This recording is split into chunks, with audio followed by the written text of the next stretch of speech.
Thank you, Mr. Chairman. Thank you, Madam Secretary, for being here and helping us answer the fundamental question of whether we care about our sovereignty and the rule of law in our country.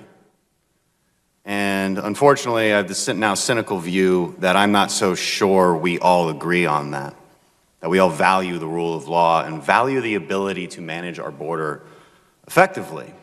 A lot of questions have come up about the humanity of our policies, as they should. There's some rightful anger about family separation. But unfortunately, it's myopic because nobody ever talks about the other issues that we might have when it comes to our humanity. There was a young woman in my office yesterday. She's from Mexico. She's about 18 years old. She was taken across the border, kidnapped about 5 years ago.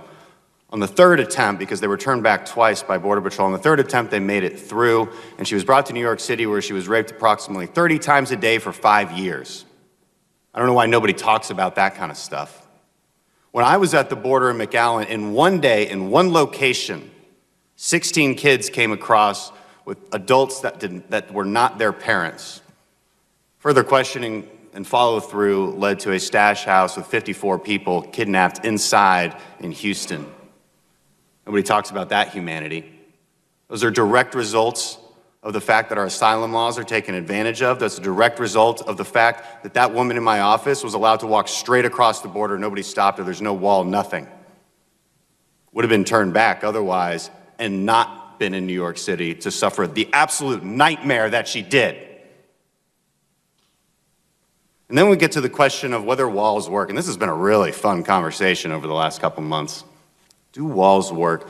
Madam Secretary, would you agree that there's three parts to security: personnel, technology, and barriers? Absolutely. Can you just take one of those away? No, sir. When I was down in McAllen and Brownsville, what we see is Brownsville has about 35 miles worth of barriers. And as a result, only 6% of the crossings in that sector take place because walls work. Would you agree with that? Walls work, yes, sir, as evidence. McAllen, about 1,000 people were crossing on some days because they don't have the infrastructure. Would you agree that the biggest difference between the McAllen corridor and the Brownsville corridor would be the physical barriers? The wall system, yes, sir.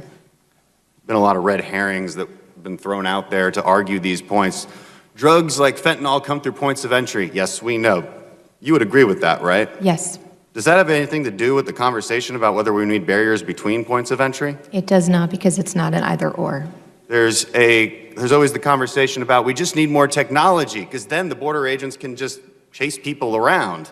We see, because we can sense them coming through.